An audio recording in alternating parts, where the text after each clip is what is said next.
చెప్పు మమ్మీ. ఇంకా చెప్పేదేముంది లేరా, ఎలాగో వస్తున్నారు కదా. నువ్వొస్తే చాలు అనుకున్నాను. ఇప్పుడు నా అంతట నేనే శౌర్యని నిన్ను ఇద్దరినీ కలిపి ఈ ఇంటికి తీసుకురావాలని నిర్ణయించుకున్నాను.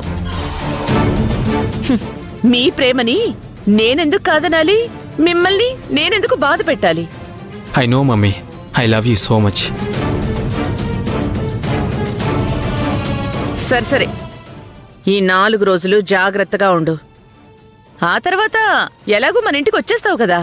ఇక్కడ ఏ ఇబ్బంది లేదు మమ్మీ, నన్ను బాగా చూసుకుంటున్నారు. అవును, అందరూ మంచివాళ్ళు కదా, బాగా చూసుకుంటారు. అలా చూసుకోవడం నాకే చేతకాలేదు. అందుకే నా కన్న కొడుకుని కూడా దూరం చేసుకున్నాను. ప్లీజ్ మమ్మీ, అలా మాట్లాడొద్దు. ఉన్న విషయమే కదరా చెప్తున్నాను. నా కోపమే నిన్ను నాకు దూరం చేసింది. అదే నేను వాళ్లలా మంచిగా ఉంటే నువ్వు నా దగ్గరే ఉండేవాడివి కదా. సర్లే, జరిగిందేదో జరిగిపోయింది. వచ్చే ముందు ఫోన్ చేస్తాను, రావడానికి ఇద్దరూ రెడీగా ఉండండి. అలాగే మమ్మీ. ఉంటాను.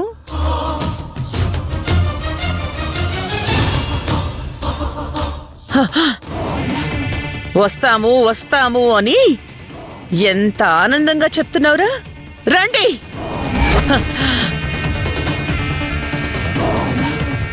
వచ్చిన తర్వాత నిన్నేమీ అనను, దాని సంగతి చూస్తాను. ఏంటి రుద్రాణి, ఎన్నిసార్లు చెప్పినా నీ పద్ధతి మార్చుకోవా? ఎందుకు మార్చుకోవాలి? నా కొడుకు నా ఇంటికి రావడం కోసం ఇది ఒక దారి మాత్రమే. అందుకే ముందు ఇద్దరిని తీసుకొస్తాను. నెల తిరిగే లోపల దాన్ని వాళ్ళింటికి పంపించేస్తాను. నెల రోజులు ఉంచుకుని పంపించేసే దానివల్ల నీకొచ్చే లాభం ఏంటి చెప్పు? మరి కళ్ల ముందు దాన్ని పెట్టుకుని అది తిరుగుతూ ఉంటే నేను చూస్తూ భరించాలా? అది నెల రోజులు ఉండడమే ఎక్కువ. అన్ని రోజులు కూడా నేను ఉంచుకోను. నా కొడుకు నా దగ్గర ఉంటే చాలు. శౌర్యను పంపించేసి నీ కొడుకును మాత్రమే ఉంచుకుంటే ఆ తర్వాత నువ్వు చేయగలిగేది ఏమీ ఉండదు. అదే దాన్ని కూడా నీ మాయలో పడేశావనుకో, నా అత్త బంగారం, ఇన్ని రోజులు నేనే అపార్థం చేసుకున్నాను, ఇంత మంచి అత్తయ్యక నేను ఇన్ని రోజులు దూరంగా ఉన్నానే అనే విధంగా ప్రవర్తించావే అనుకో, అప్పుడు అదే నీకు ఆయుధమవుతుంది. నీ పెంపుడు కుక్కలా నువ్వు చెప్పిన మాటంతా వింటుంది. దాన్ని అడ్డం పెట్టుకుని ఆ ఇంట్లో రాఘవ్ దగ్గర నుండి భూమి వరకు ఎవరెవరిని ఎలా ఆడించాలో అలా ఆడించొచ్చు. ఈ నెల రోజుల కాన్సెప్ట్ అనేది తీసి పక్కన పెట్టేసే. శౌర్య అనేది ఈ ఇంట్లో అడుగు పెట్టిన తర్వాత ఎలా చూసుకోవాలి, ఎలా దాన్ని మాయ చేయాలి అనేది ఆలోచించు. చూడు రుద్రాణి, నీకు కత్తులు కటార్లు వాడ్డమే తెలుసు. నా కాయుధాలతో పని లేకుండా అవతల వాళ్ళని ఎలా ఆడుకోవాలో తెలుసు.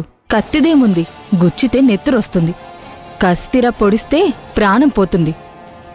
మనల్ని ఇంత బాధ పెట్టిన వాళ్ళకి ఒక్కరోజు నరకం చూపిస్తే సరిపోతుందా? గుర్తు చేసుకుని ప్రతిరోజు నరకం అనుభవించద్దా? ఒంటి మీద కొట్టే గాయం మందులతో నయమవుతుంది. అదే మనసు మీద చేసే గాయానికి మందే ఉండదు.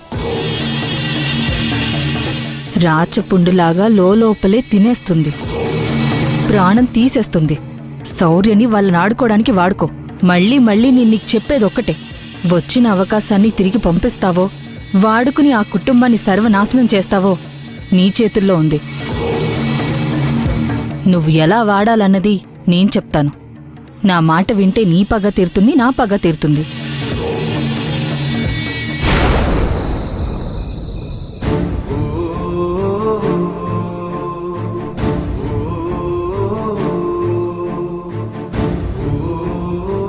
నా కంటి ముందుండడమే నాకిష్టం లేదని చెప్తుంటే మీరేమో పరిహారం కోసం తన్ను కూడా తీసుకెళ్ళమని చెప్తున్నారు.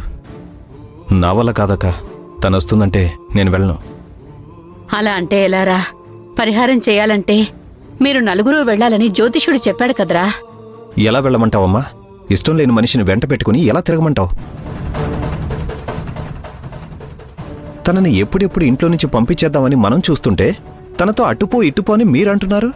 తనని తీసుకుని వెళ్ళమని పంతులు గారు చెప్పారా? లేదు, మీ ముగ్గురినే వెళ్ళమని చెప్పుంటే మేం మాత్రం తీసుకెళ్ళమని ఎందుకు చెప్తావురా? ఆ పరిహారం ఏదో చేసుకుంటే ఈ ఇంట్లో ఉన్న ఇబ్బందులు తొలగిపోతాయన్నారు. అయినా తనని వెంట తీసుకుని తిరగమని ఎవరు చెప్పారు నీకు? నువ్వు తనకి దూరంగానే ఉండు.